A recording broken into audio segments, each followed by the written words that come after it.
Milí diváci, Hektor je druhý největší elitní zabiják, zakopne o kamínek a svalí se jak ňuníněk.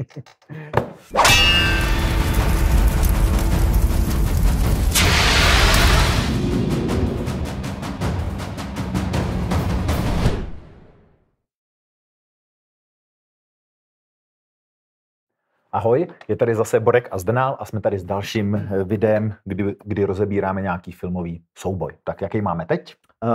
Teď máme film Troja a máme tam finální souboj Hektora s Achillem. Tak to jsem kdysi dávno viděl, tak jsem zvědavý, co si z toho pamatuju.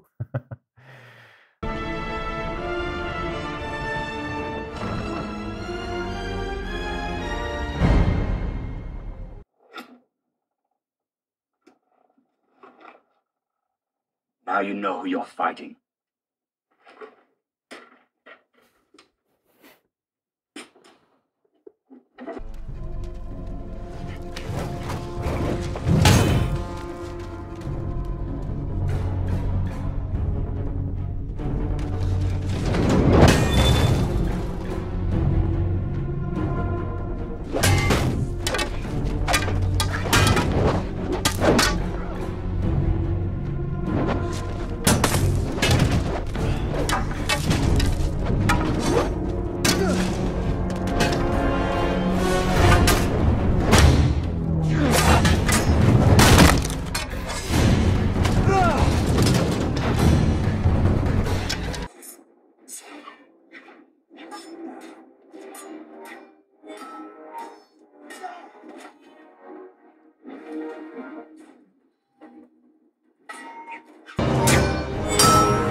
No, měl jsem tam teda dva takový wow momenty. První moment je, když si Hektor sundává přilbu.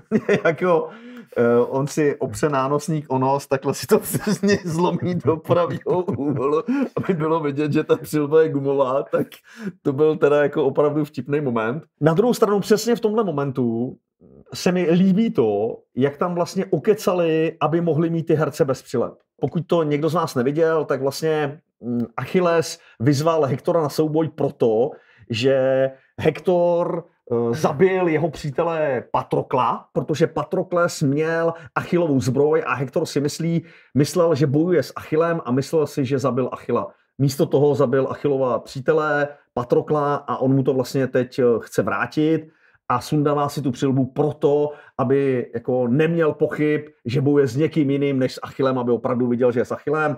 Hektor samozřejmě dělá hrdinu a nechce si nechat nevhodnou výhodu, takže si sundá taky soukromou přilbu. Ale když spadla na zem, bylo slyšet, že je kovová. Ještě jenom k tomuhle tomu, to, že je ta přilba gumová, zase je v podstatě standard, že jo? Protože když se cokoliv stane, tak jako je příjemnější mít na hlavě tu gumovou přilbu, takže u toho filmu je to velmi, velmi běžné. Myslím, že jsem to ještě u žádného filmu nedělal, ale tady se mi vyloženě líbí ta výprava, jakože ty zbraně, které mají, tak jsou vlastně subtilní, že to není o tom, že měli největší, nejtlustší, nejtěžší kopí na planetě a tyhle ty věci a jako jak ta jeho zbroj, tak ta jeho přilba, jako je to velmi, jako je to dobře udělaný, no, jako z toho filmového hlediska, ale to odbíhám někam, kam bych odbíhat nechtěl, jenom tady je to tak dobrý, že jsem cítil potřebu toho komentovat. Druhý vtipný moment byl, když tam zakop od takové, jakože, nechci říkat kamínek, ale... Kus skály tam koukal ze země. Milí diváci, Hector je druhý největší elitní zabiják své doby. Byl to válečník, který při 10letém obléhání Troji porazil krom Achilla, porazil všechny ostatní bojovníky v duelech, v bojích, v bitvách. Byl to prostě nejelitnější bojovník všech elit. A tady při souboji s druhým elitním bojovníkem zakopne o kamínek a svalí se jak ňuníněk. No dobře, no. A s tím šarmem jsem takový rozpačitej.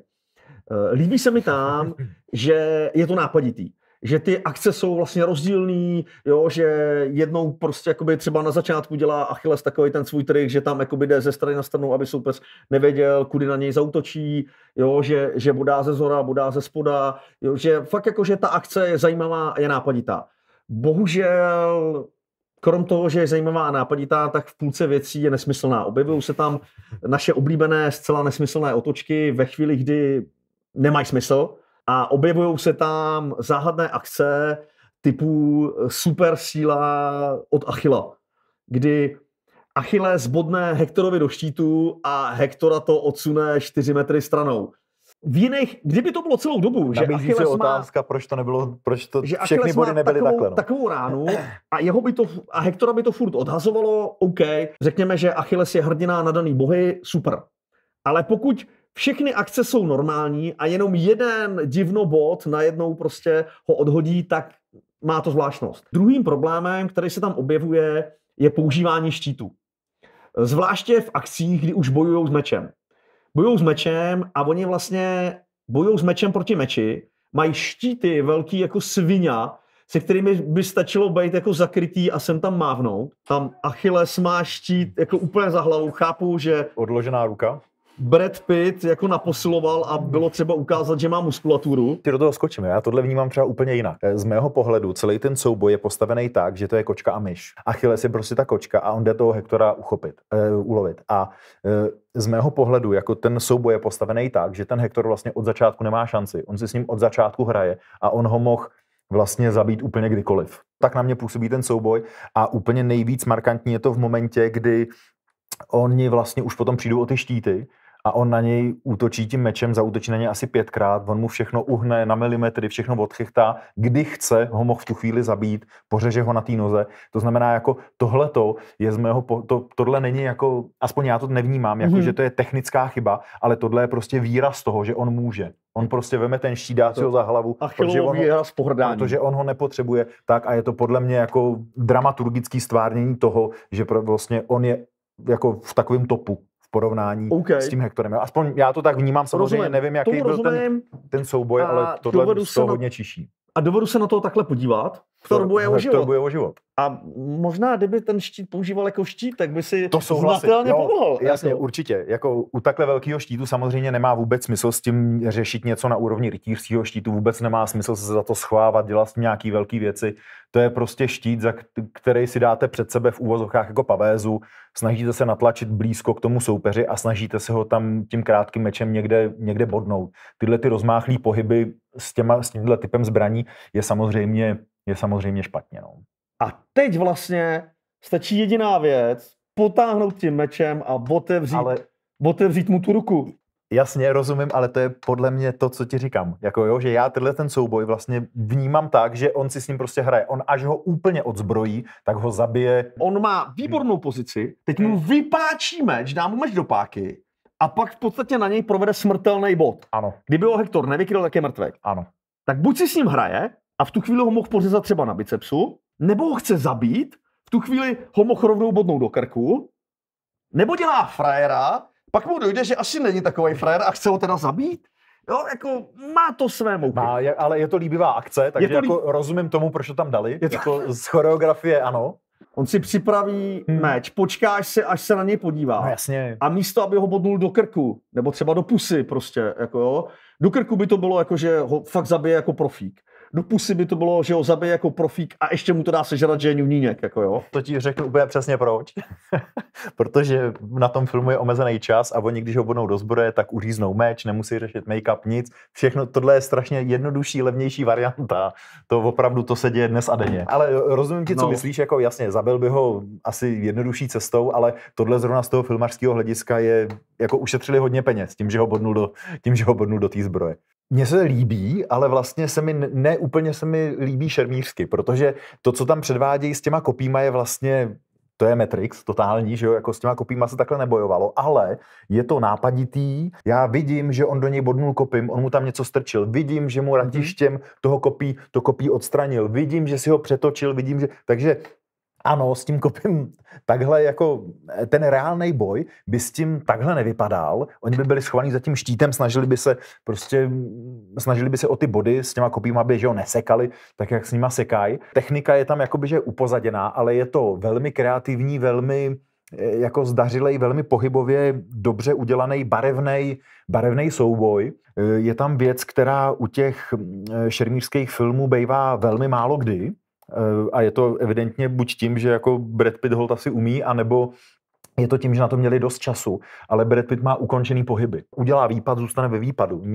Něco někam sekne a zůstane v té poloze, což je věc, která to obrazově to velmi, velmi zvedá a vlastně ukazuje to, že ten člověk to umí, že je nad věcí. Jo, což třeba ten Hector, ten tam to v žádném případě takhle dobrý nemá, jo, že ten je tam takový jako víc rozplizlej.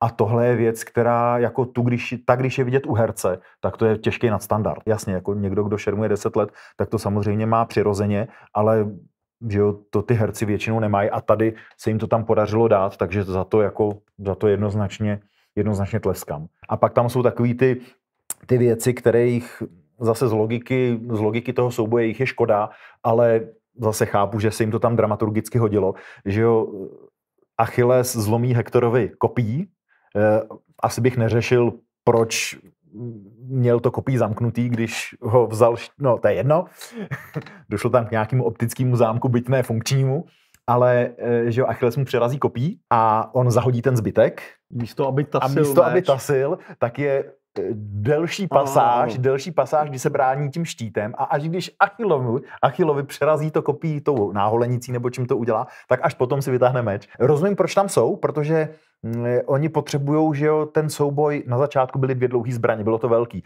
Pak byl Hektor hodně v hajzlu a tím, kdyby vytáhl meč, tak by nebyl v takovém hajzlu. Takže on nevytáhl meč, Achilles měl velkou převahu, on jí srovnal a pak najednou, to se mohl udělat před 10 vteřinama, ale neudělal. Jako jasně, tahá to za oči, nebo aspoň mě to tahá za oči, ale jako není to, jakoby příjemně to plyne, jo?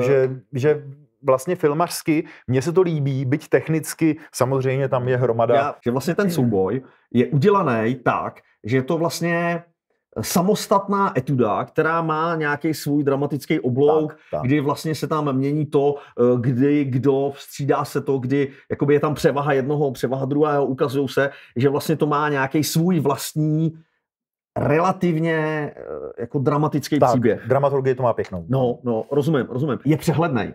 Nemá to, co se dostalo teď z moderní, ten krátkej střih, kdy tam máš jenom výseky, které na sebe nenavazují, delší záběry, které jsou pak prostředníky jenom nějakýma detailama, který tě zvýrazní vlastně tu akci, která se děla v tom delším záběru, takže z tohohle hlediska jako je to dobrý a díky tomu je to líbivý. V tomhle souboji vlastně já jsem se nestratil. Já celou dobu vím, kdo je kde, co se tam děje, jo, že vím, co kdo chtěl udělat, takže jako filmařsky za mě jednoznačně dobrý. Jako šermířsky chceš tomu dát hodně a není tam šermířsky moc co. Šermířsky je to slabý, ale přitom jako mě jako divákovi se ten souboj líbí, protože přesně jako vím odkaď kam kdo jde, vím, kdo má jakou roli, je to přehledný, je to líbivý, fakt vizuálně je to hezký, i když to nedává smysl. Jo? Takže, no, hele, já bych tomu dal možná i těch 6 z 10.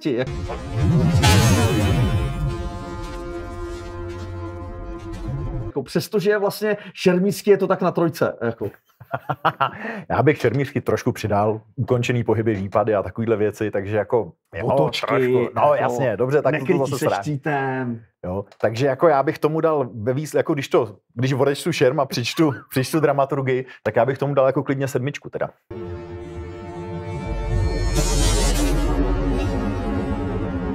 Tak prosím vás, tohle byla Troja, souboj Achilla s Hektorem.